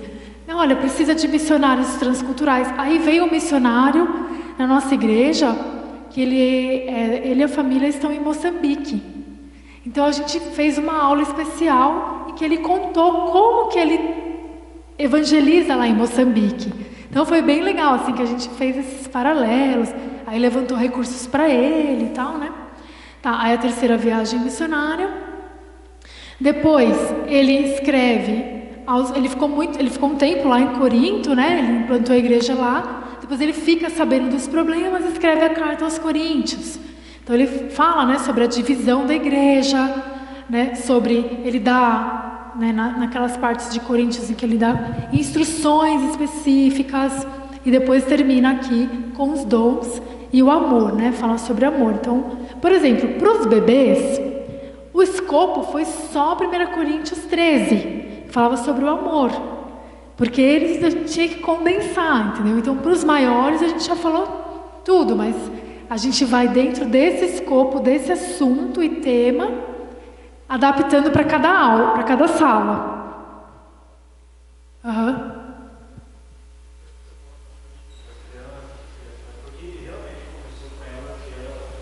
Aham. É.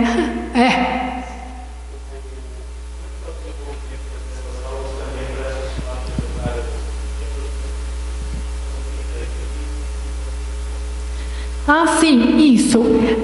Todas as salas veem o mesmo conteúdo.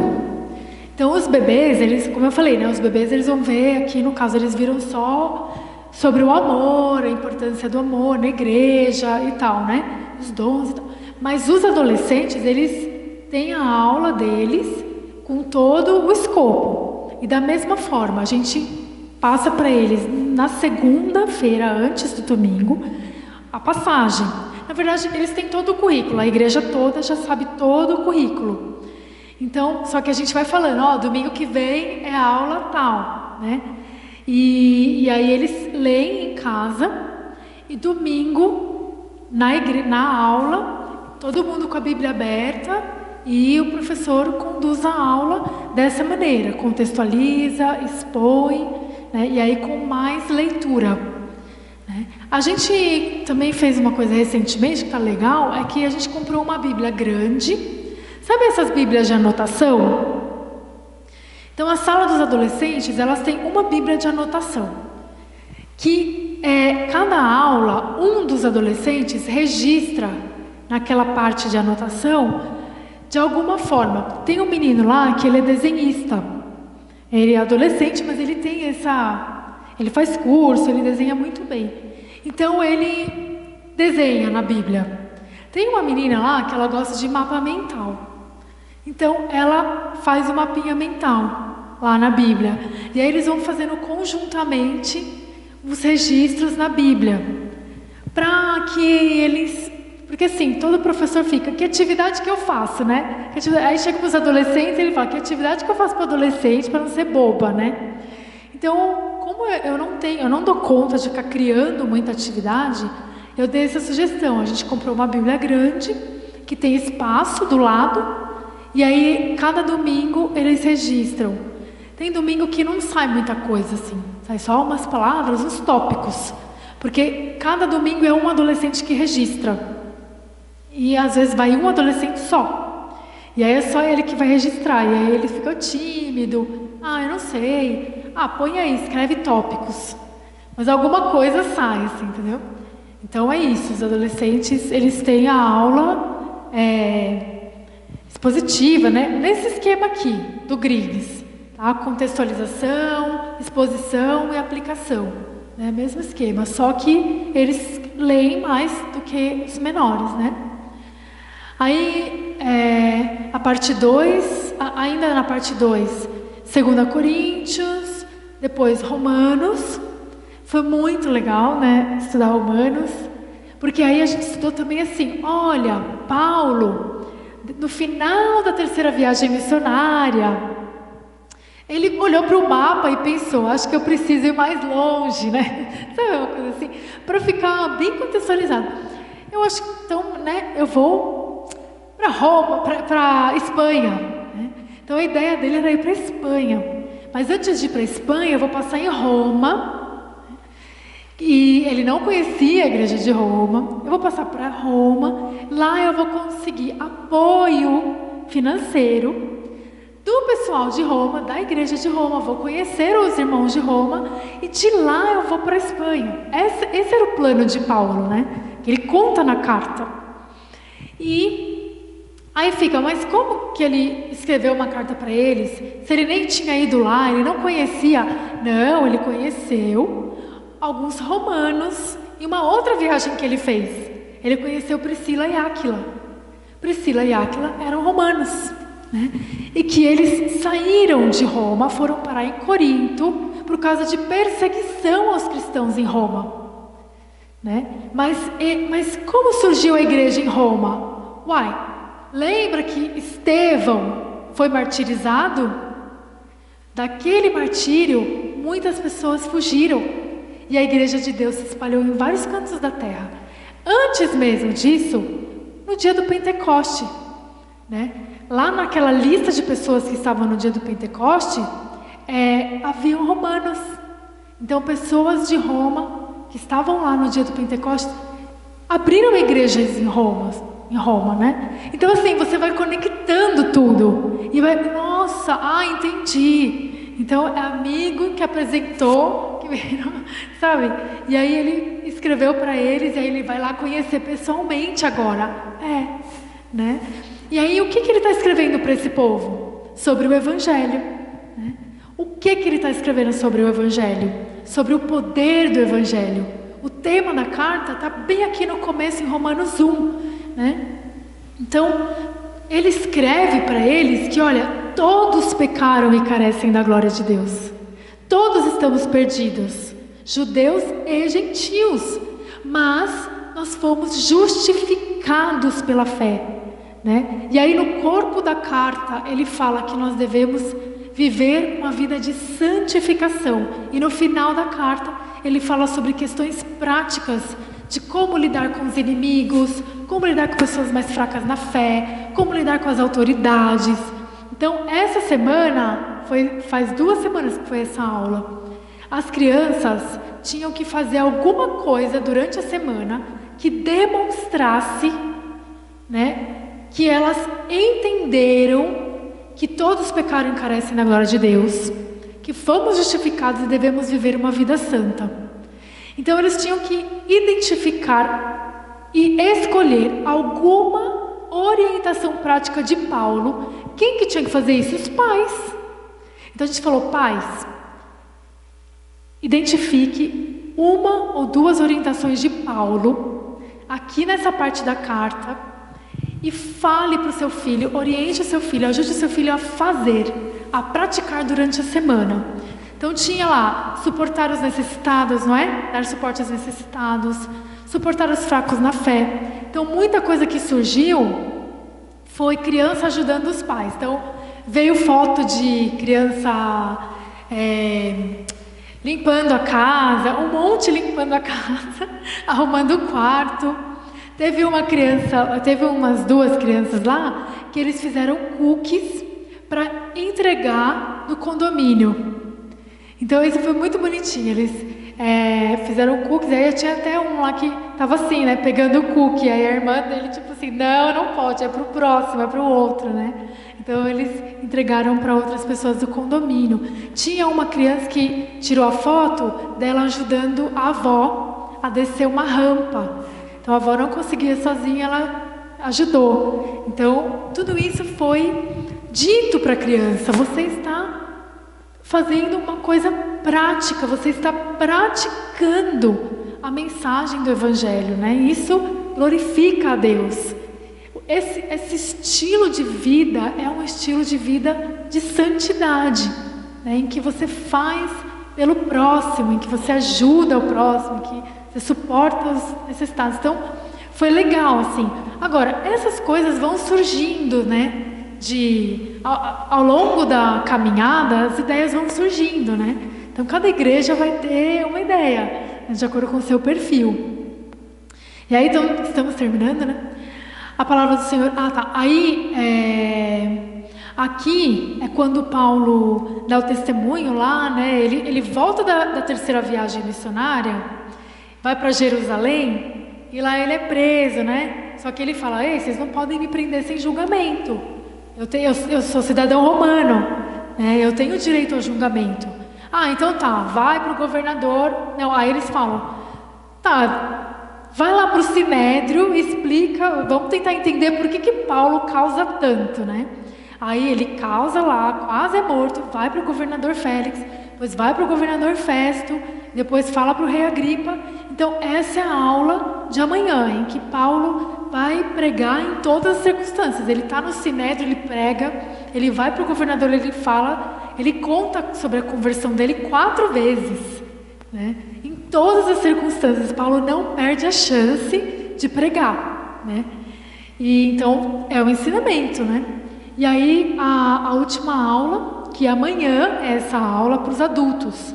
Então essa é a aula das crianças de amanhã e essa é uma aula para os adultos de amanhã. E aí depois a gente vai começar a falar sobre as cartas da prisão, né? Depois sobre as outras cartas, né, as igrejas. Essa aula aqui de revisão, viu? Que eu acho que eu vou mudar para falar do período interbíblico, né? Ou, enfim, tem outras coisas também que eu queria fazer, mas não sei se vai dar. Aí, terminando, né, as outras cartas aqui, 1 Pedro, Hebreus, 1, 2, 3 João. Então chegam aqui mais temas, né? Sobre esperança, perseverança, discernimento, tá? Então a gente entra em questões mais temáticas e depois 3 aulas sobre Apocalipse, né? E aí acabou. Então esse é o currículo de 3 anos e as lições têm aquela estrutura, né? A gente identificar os fatos, os pontos, as ideias centrais, como identificar e apontar para Cristo. Nessas 2 perspectivas, antes dele vir, depois que ele veio, no cumprimento, né, das promessas do Novo Testamento, então explicando o Antigo Testamento, né? E aí é isso. Bom, são 7:55. A minha ideia, mas aí eu vou deixar uma sugestão para vocês. A minha ideia era, eu sempre me iludo com o tempo, era a gente pegar uma dessas lições, né, e fazer um plano de aula.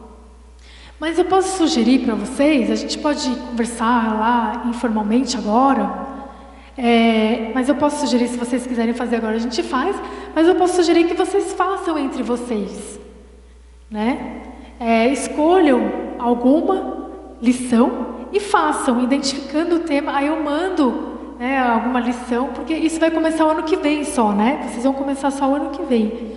Então, seria muito bom se a gente está em agosto, né? A gente já vai terminar logo o mês. Então, se até o final do ano vocês fossem, bom, eu não sei o que vocês têm programado, mas já irem fazendo, né, um piloto também, com o que vocês já fazem. A gente pode se encontrar de novo, eu estou sempre à disposição, viu? E é isso, eu não sei, o que vocês acham? Melhor fazer outro dia ou... Melhor, né? Tá.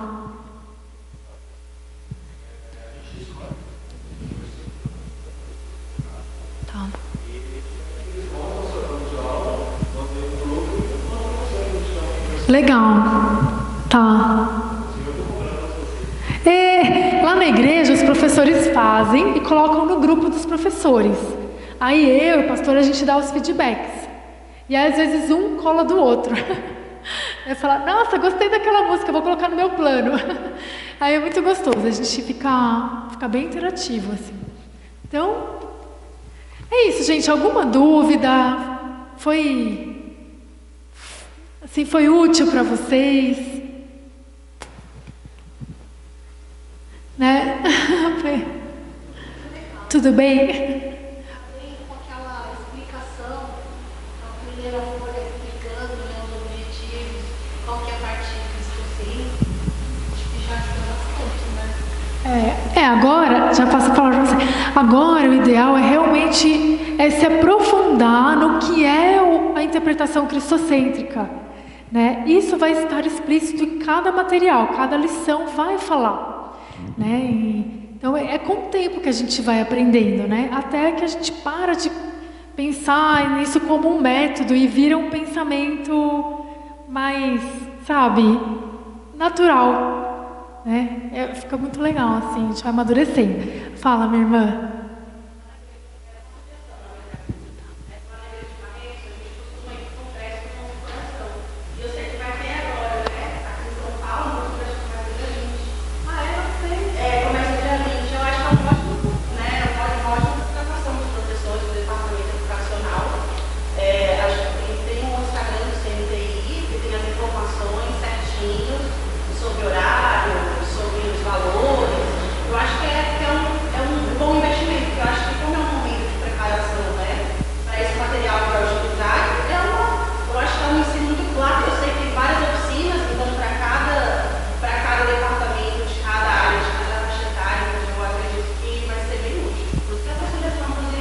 Excelente sugestão.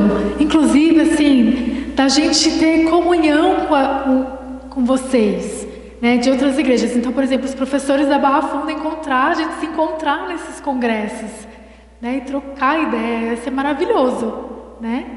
Então, perfeito, boa ideia. A gente pode manter. Eu não sabia, a gente pode trocar essas ideias, né? Quando vocês ficarem sabendo, me falar, eu falo, e a gente se encontra lá, né?